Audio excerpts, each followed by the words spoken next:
Olá, vamos estudar um pouquinho no livro dos médiuns, capítulo 18, Inconvenientes e Perigos da Mediunidade. Kardec pergunta na questão 221, a faculdade mediúnica é indício de um estado patológico qualquer ou simplesmente anormal? E aí os espíritos nos respondem, algumas vezes anormal, mas não patológico. Há médiuns de uma saúde vigorosa. Os que são doentes o são por outras causas. Vamos entender o que a pergunta de Kardec e a resposta dos espíritos. A faculdade mediúnica é indício de um estado patológico qualquer ou simplesmente anormal?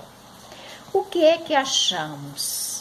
Patológico ou anormal? Patologia, nós sabemos que vem o estudo em cima dos problemas viventes do ser, a patologia do ser. E anormal? Será que é tão anormal assim ser um médium? Será? Ou tenhamos a mediunidade como uma coisa normal, deixando de ser sobrenatural, como outrora pensavam muitos, mas uma coisa muito natural, vivida por diversas pessoas, em todos os locais, em todas as raças, onde quer que pensemos, ali pode haver um médium em plena atividade. Até porque, em outros estudos, nos é dito que todo homem é um médium. Porém, há a mediunidade ostensiva e há a mediunidade passiva.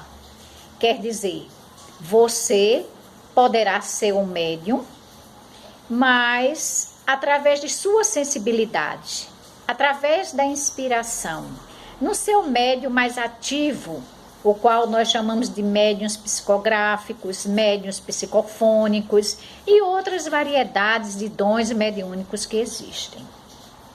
É uma doença? É uma patologia? Não. É anormal? Em alguns casos, talvez. Mas na realidade, nós sabemos que a mediunidade é uma coisa natural do ser, da criatura. Então, os espíritos dizem que algumas vezes é anormal, algumas vezes. E aí a gente tem que estudar o que ele quis dizer com esse anormal. Por que a mediunidade passa a ser anormal em alguém, né? Mas nunca patológico, claro.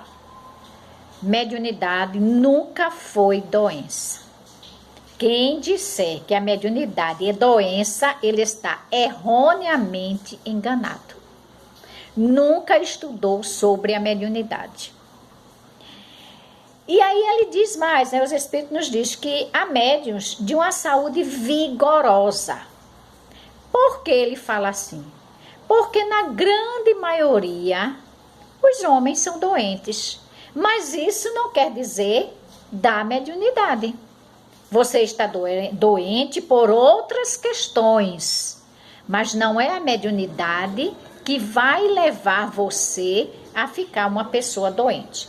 Quando ele fala anormal, e aí me veio a lembrança de que em determinado momento, um espírito amigo conversando com um grupo disse que algumas pessoas que não aceitam a sua mediunidade agora, atualmente, no presente, porque antes de reencarnar, sabia que viria aqui para o planeta Terra, iria reencarnar e trazia consigo o dom da mediunidade, sabendo que é uma mediunidade expiatória. Hoje, por não ter esta lembrança tão viva assim, estas pessoas não aceitam a mediunidade. E nós sabemos que a energia, ela deve ser o tempo todo revitalizada.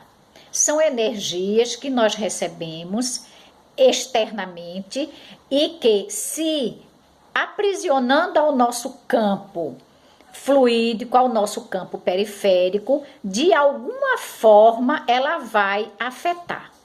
É tipo aquele exemplo que sempre é dado. Água parada, ela cria lodo. Ela fica com mau cheiro. Quer dizer, esta água que era sadia passou a ser uma água ruim.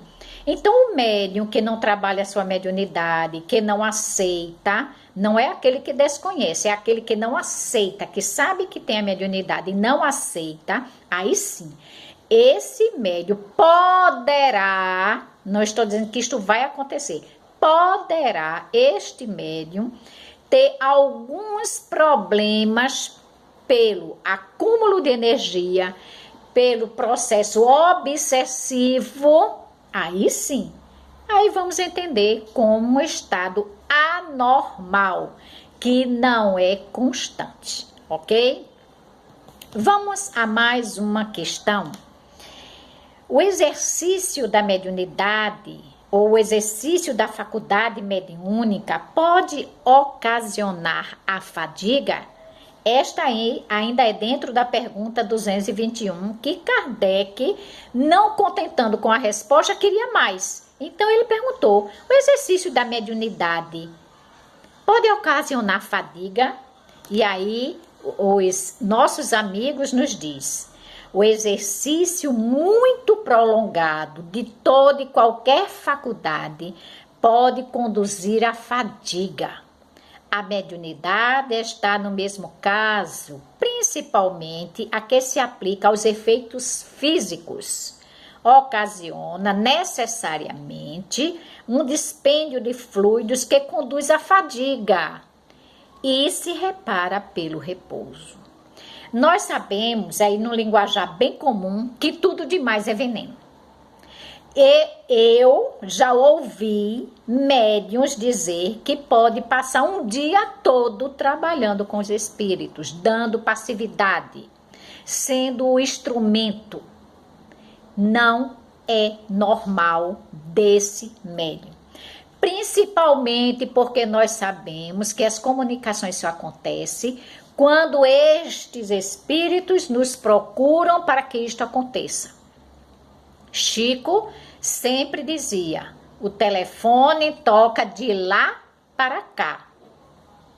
Então, o médium que diz que passa o dia todo, vou usar o termo incorporado, que não é bem correto, mas dizer que passa o dia todo com o espírito em campo, fazendo comunicações, dando comunicações e fazendo alguns tipos de trabalhinhos, isso são médiuns desaplicados, que não tem conhecimento, não busca estudar e aí passa a também fantasiar, mistificar e ser também anímica. Nós sabemos que ao exagero de tudo que fizermos, nós sabemos que nos adoece. Nós precisamos de repouso físico e psíquico. Então, a psicofonia mas tem o tempo certo, a hora certa em que há esta comunicação, essa aproximação desses espíritos para se comunicarem, para trazer a sua mensagem, para ditar os seus livros, enfim. Agora, dizer que passa horas a fios o dia todo, isso não é possível. Existe algo de errado em tudo isso. Então, a mediunidade não está fora disso não, gente. Nós sabemos que devemos praticar a mediunidade em acordo com os nossos irmãos que virão para a sua comunicação, mas tem o dia programado, tem a hora programada, até mesmo os médiuns psicográficos que traz a mensagem é trazida para ser escrita e ser divulgada, tem seus momentos, não pode ser assim. Então, o médium, como ele fala aqui, de efeito físico, que o dispêndio de energia é maior. Imagina se esse médium passa o dia todo trabalhando nessa área do efeito físico. Como estaria mais tarde ou ao anoitecer esta criatura? Pelo dispêndio de energia que ele gasta. Então, meus queridos irmãos, vamos procurar estudar, vamos procurar nos esclarecer para saber exatamente o que é a mediunidade, para não incorrermos nos erros em que muitos estão, dos inconvenientes quando nós fazemos a coisa do nosso jeito, ao nosso entender. Então, o estudo é necessário, o conhecimento é necessário, a boa direção é necessária. Não é assim que nós vamos fazer. É preciso que tenhamos pessoas mais experientes do que nós para nos orientar.